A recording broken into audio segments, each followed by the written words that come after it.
Dzień dobry, witam Was serdecznie moi drodzy. Stała się rzecz niebywała, mianowicie bez planu, czyli ja nagrał materiał, który jest na czasie. Udowodnię Wam to zaraz, nie przestawiałem zegarka w telefonie. Jest 20 września 2019 roku. A jestem, moi drodzy, w Makarskiej, w miejscowości Makarska w Chorwacji. I jest tu naprawdę pięknie, nie spodziewałem się. Jest to miejscowość, którą okalają z jednej strony góry, z drugiej strony piękne Morze Adriatyckie. I zaraz postaram się Wam to pokazać być może z drona, ale jeszcze wcześniej mieszkanie, które tu wynająłem. Jest to taki chorwacki standard, nie ma jakichś rewelacji, ale jest bardzo czysto i jest wszystko, czego potrzeba. Jest kuchnia, jest łóżko, jest łazienka, akurat Ignalin tam teraz jest, więc nie będę pokazywał. Jest klima i jest ten kawaler, czyli Ził. O Ziłku Wam jeszcze kiedyś opowiem. To mój pies, jest z Naddniestrza, znaleziony na ulicy Naddniestrza w 2012 roku. O Ignalin zresztą też Wam opowiem w następnym odcinku, którym będzie Q&A, czyli odpowiedzi na Wasze pytania, bo wiem, że sprawy związane zwłaszcza z moim życiem prywatnym są trochę niejasne, niewiele o tym było. Wszystko będzie w następnym odcinku. Ok, a teraz ruszmy zobaczyć trochę tej Makarskiej i opowiem Wam o rozliczeniu zbiórki dla dzieci z Petare. Jest 2 godzinki później, idziemy coś zjeść, później chcę Wam pokazać troszeczkę tę miejscowość z drona i bliżej, że tak powiem, natury, ale zatrzymałem się, bo wyprowadzałem tu przed chwilą Ziłka i chcę Wam pokazać, jaka tu jest magia, jak to jest pięknie, nawet w tym mieście, w środku. Zobaczcie. Tu jest kościół, tam macie morze, przed chwilą ktoś tam sobie na paraglidingu jakimś latał, czy jakkolwiek to się nazywa. Tu jest boisko. Boisko wśród gór. Zobaczcie, znaleźliśmy takie miejsce na Google Maps, gdzie podobno jest ładnie. Tu Polacy się zatrzymali, my Polacy lubimy, jesteśmy cwani i znajdujemy takie miejsca, to mi się podoba. Tu są góry, a my idziemy do morza, czyli tam.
Wow, tak się wkręciłem w tego drona, że prawie Wam nie pokazałem widoku, jaki jest. Jeszcze się załapaliśmy na zachód słońca.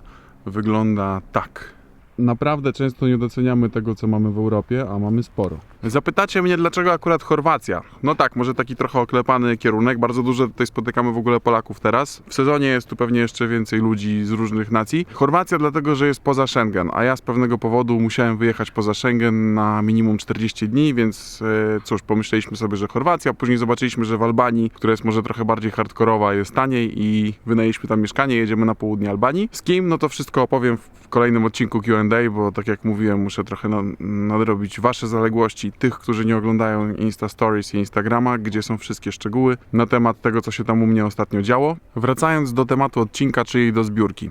9 grudnia opublikowałem odcinek z Petare, w którym ogłosiłem, że zbieram pieniądze, podałem miejsca, gdzie można je wpłacać i tego samego dnia, w niedzielę 9 grudnia, z przerażeniem zaobserwowałem, że suma, którą zbierałem, którą wy wpłaciliście, ja tam de facto tylko po prostu powiedziałem, gdzie wpłacać, więc którą wy wpłaciliście, przewyższa moje najśmielsze oczekiwania i że troszeczkę mnie to przerasta. Zebraliśmy około 73 tysiące złotych 9-10 grudnia, tam w ciągu paru dni. Zbiórka została zamknięta dopiero jakoś w styczniu, już teraz nie pamiętam kiedy, ale wszystkie pieniądze, które były wpłacone, to 73 tysiące złotych z kawałkiem. I 12 lutego poleciałem do Wenezueli. A co się działo dalej, opowiem Wam już z domu, bo robi się ciemno.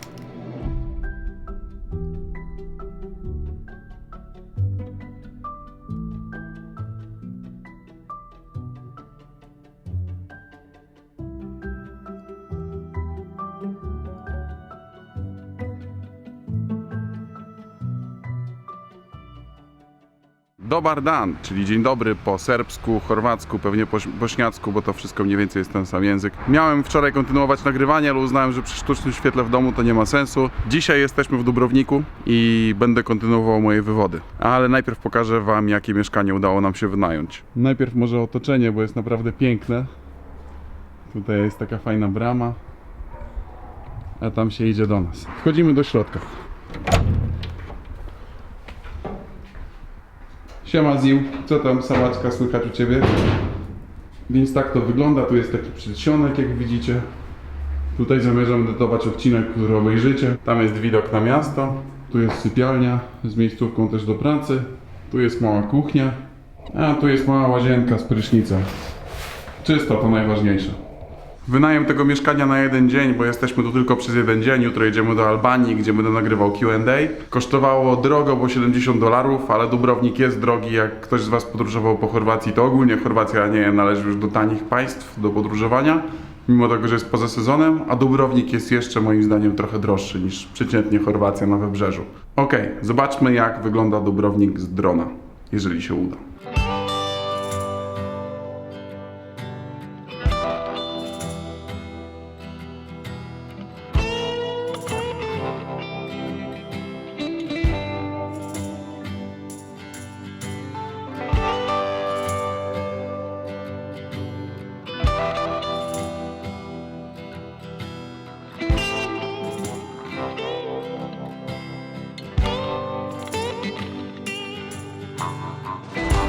No dobra, można zasiąść. Kawa gotowa. Zobaczmy, na czym ja tam skończyłem. 12 lutego poleciałem do Wenezueli. A co się działo dalej, opowiem Wam już z domu, bo robi się ciemno.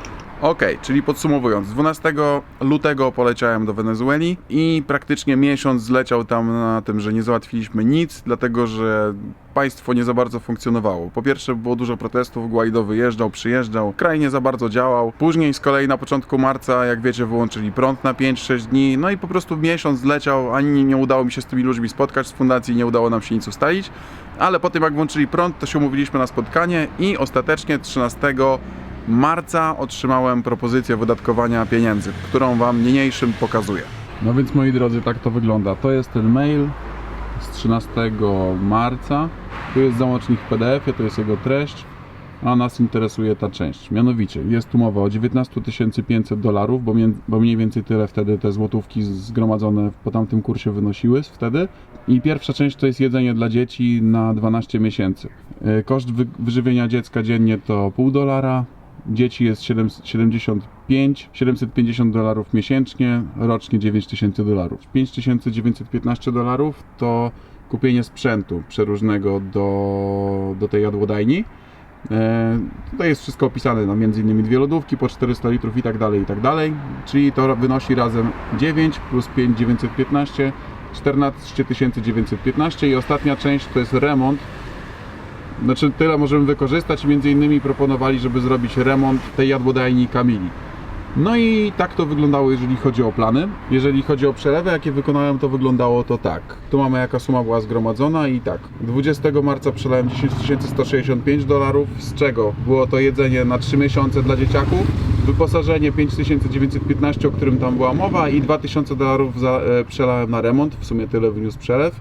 Drugi przelew poszedł 10 lipca na 4 miesiące jedzenia od kwietnia do lipca, czyli $3000 i reszta na remont, czyli 2585, w sumie 5585 i ostatni przelew, trzeci jaki przelałem 10 września, $2250 na 3 miesiące jedzenia od sierpnia do października i tu macie te 3 przelewy.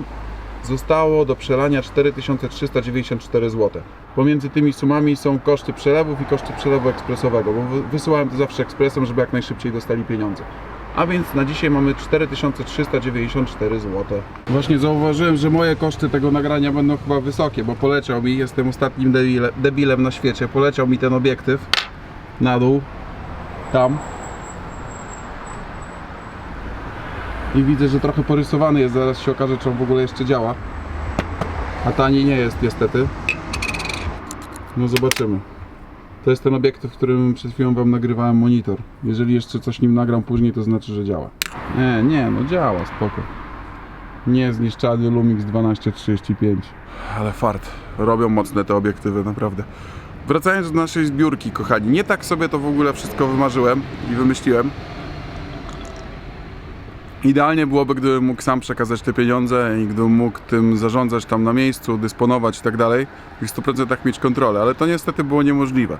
Przede wszystkim ze względu na to, jaka tam jest sytuacja w Wenezueli. To nie jest taki kraj jak większość innych, gdzie tam sobie wymienisz pieniądze, masz gotówkę, za którą kupisz, łatwo jest logistykę ogarnąć i tak dalej. No niestety nie było to ogarnięcia. Poza tym ta suma też jest tak duża, że no nie dałem rady. No przerosło mnie to trochę, jeżeli chodzi o ilość zebraną, którą wy wpłaciliście. Swoją drogą w ogóle bardzo wam dziękuję za zaufanie. Niektórzy z was wpłacili nawet po 1000 zł i żadnej informacji ode mnie od stycznia praktycznie. Znaczy na Instagramie pisałem, ale na YouTubie nic nie było na ten temat. Dziękuję wam za zaufanie, przepraszam, że to tyle trwało. Mam nadzieję, że jakoś rozwieję wasze wątpliwości co do tego, jak pieniądze były wydawane. I no cóż, bardzo wam dziękuję za pomoc, bo to było naprawdę wspaniałe. I to, że ja nie zamierzam się w przyszłości podejmować zbiórek, to nie znaczy, że nie chcę pomagać. Jeżeli kiedyś u mnie w którymś filmie zobaczycie, że komuś można pomóc, no to wtedy jakoś się postaramy to zrobić, żeby ten człowiek sobie otworzył zbiórkę na GoFundMe na przykład, gdzie będziecie mogli wpłacać kasę. Ja nie chcę zbierać pieniędzy, które później muszę przekazywać, bo czuję się za nie bardzo odpowiedzialny, a jako człowiek, który nawet w wieku prawie 40 lat jeszcze nie założył rodziny, do odpowiedzialności za bardzo się nie nadaje. Wolę sobie tam po świecie jeździć, podróżować, mogę pomóc, ale z drugiej strony nie chcę tracić swojej wolności. Także to tak w skrócie. Jeszcze raz bardzo wam wszystkim dziękuję, że pomogliście. To było naprawdę super, to był kosmos. To mnie przerosło w ogóle, suma, którą udało się zebrać, to był kosmos. Reasumując, jeżeli chodzi o przekazanie środków dla dzieci na jedzenie, no to wiem, że dzieci dostawały jedzenie. Kupowanie tych rzeczy im zajęło mnóstwo czasu, bo jak wiecie, w Wenezueli jest ciężko cokolwiek kupić, załatwić i tak dalej. Więc oni to dopiero wszystko kupili po moim wyjeździe. Ja 25 kwietnia opuściłem Wenezuelę i Mauricio poprosiłem, żeby podjechał. I Mauricio pojechał z telefonem i telefonem nagrał materiał, który zobaczycie na koniec tego odcinka. Natomiast pozostaje kwestia remontu. Kwestia remontu jest taka, że pieniądze, jak widzieliście w zestawieniu, przelałem, natomiast jeszcze nie do końca wiem, czy oni zrobili, co zrobili. Napisałem do Alejandry z organizacji Alimenta la Solidaridad Petare i czekam na odpowiedź.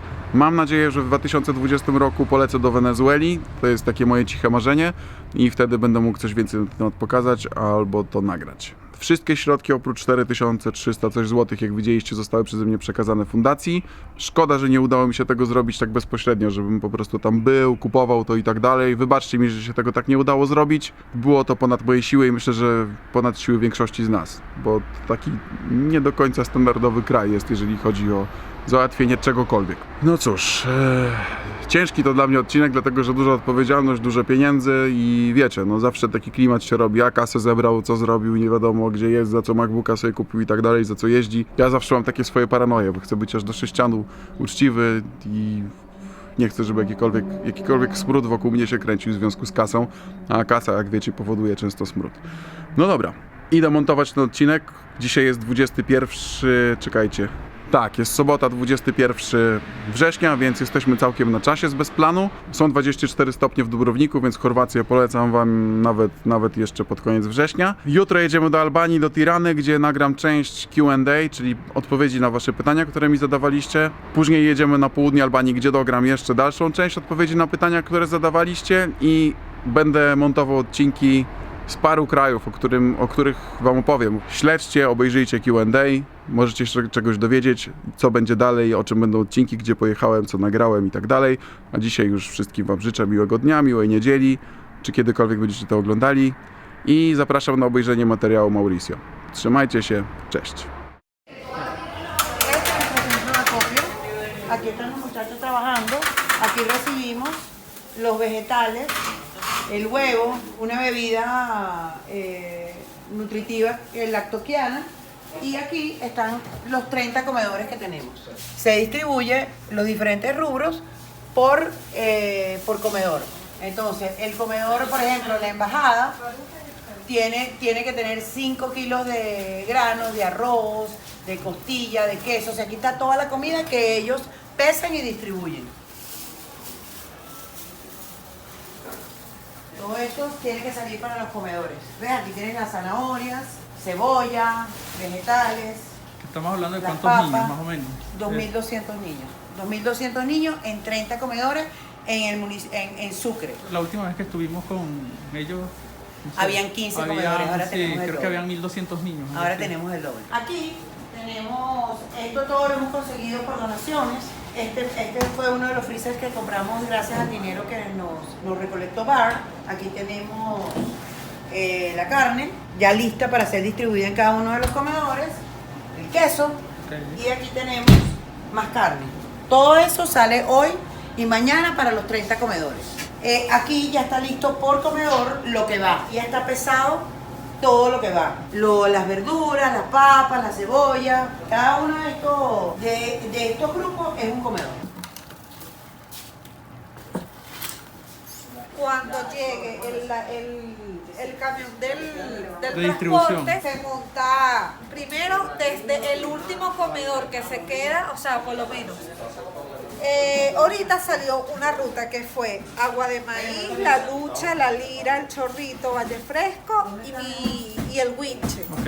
Entonces lo que nosotros hacemos es montar primero el del Huinche, que es el último comedor que se reparte, luego Valle Fresco, El Chorrito, La Lira. Y por último montamos el primer comedor que surtimos, que es Agua de Maíz. Desde la semana pasada nosotros implementamos dar almuerzo a los trabajadores Trialimenta, porque sabemos que obviamente por la situación país no todos traían el alimento de consumo diario, y entonces el día lunes dimos arroz con costilla y plátano. Ayer lo que se comió fue pasticho de plátano y carne molida Eso es para las personas que trabajan para en la, las en la personas que organización. trabajan en la fundación, o sea, los que cargan, los de administración, los motorizados, todos los que están en la coordinadores, logística. sí, todo. Ahí estás logrando que el peso exacto para Sí. para el comedor que se le va a entregar el... Para el comedor que se entrega. Cada comedor tiene diferente cantidad de niños. La cuota mínima es 30 niños y la máxima son 180 niños. Hay 5 comedores de 180 niños, hay 5 comedores también de 30 niños y los demás son de 50 o 60 niños. Al comedor de Karina entregar las cosas.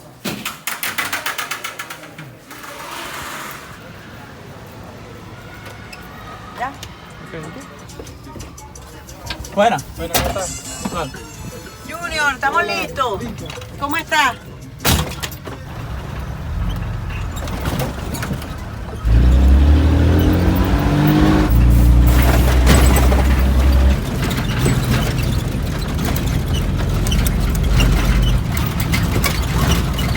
Hola, ¿vas para el comedor? ¿Vienes para el comedor? ¿Y vienes con nosotros? ¿Vas para el comedor o no vas? ¿Sí? Póntate aquí, ven. Mira, ven, por aquí. Me lo llevo, señor. Vamos para el comedor. Vente, chamo. ¿Cómo estás? Bien. Bien. Mira, aquí te saqué una foto. Mira, la semana pasada. Vamos a ver si te consigo acá. Hola.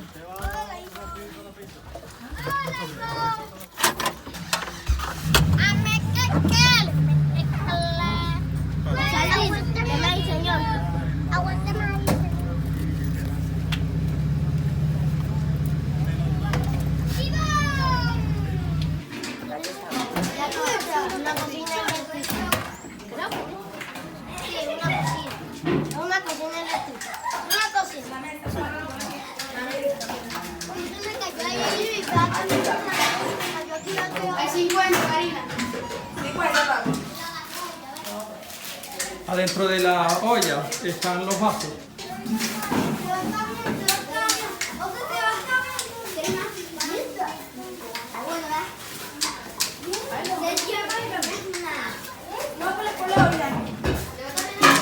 ¿Qué tal? ¿Van a comer? Mira, dijo Samuel que ¿Pero qué? ¿Van a clase o ya salieron de clase? ¿No? a clase. ¿Van a clase ahorita? Sí. Ok, perfecto. Churaderos. Hola, Ivonne. Karina está por ahí. Hola, Karina ya va a salir, pero mira, ya los niñitos están viendo todo lo que lo compramos. Todos estos son utensilios de cocina para el comedor de Karina. colador, unos boles, una olla, unos vasos, acero inoxidable, un rayo. Mira todo esto. ¿Qué más trajimos, niñitos? Cucharón, una tabla para picar.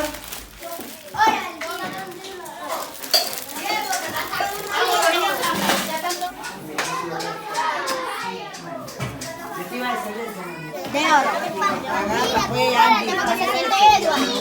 Mira, páralo a él, que no va para el colegio. Si entra Andrea. A él no se va a quedar, No, mentira, porque ya va tarde. Te damos. Por estos alimentos Por estos alimentos que hemos tenido hoy. Te pedimos. Te pedimos. Que siempre lo tengas. Que siempre lo tengas. Te pido por mi mamá. Te pido por mi Te pido mamá. por mi papá. Te pido por mi Para papá. que siempre lleve algo de comer a la Para casa. que siempre lleve algo de comer a la Te casa. damos gracias. Te damos gracias. A quienes lo trajeron. A quienes lo trajeron. A quienes lo hacen llegar. A quienes lo hacen A llegar. quienes cocinaron. A quienes Te cocinaron. pedimos. Y te pedimos Que sea un poquito. que sea un poquito. Siempre lo tengan. Siempre lo tengan. Muchachos. Que tengan buen provecho. Que tengan buen provecho. Buen apetito. Buen apetito. Que se lo coman todo. Que se lo coman todo. Que está bien rico. Que está bien rico. A lo hecho. Que se sea buen provecho. Bueno, dándoles gracias a la gente de Polonia por esta gran ayuda que nos han dado hoy. Muchas gracias a ti, Bar. Estoy de verdadmente agradecida que pudimos lograr comprar esta cosita por medio de ti. Y sobre todo porque ya con este reverbero ya no puedo usar mi cocina. Pues. Gracias por los platicos que me hacían falta para los demás niños porque estaban incompletos. Mis amigas que trabajan conmigo están muy agradecidas también contigo por esta ayuda, por esta gran labor que estamos haciendo y de verdad te doy muchas gracias por, imagínate, la licuadora que me hacía súper falta y bueno, y sobre todo que compramos vasos duraderos que los niños, bueno, le van a servir para mucho tiempo, van a durar más. Y nada, de verdad, te mando saludos, muchos abrazos, besos y espero verte pronto.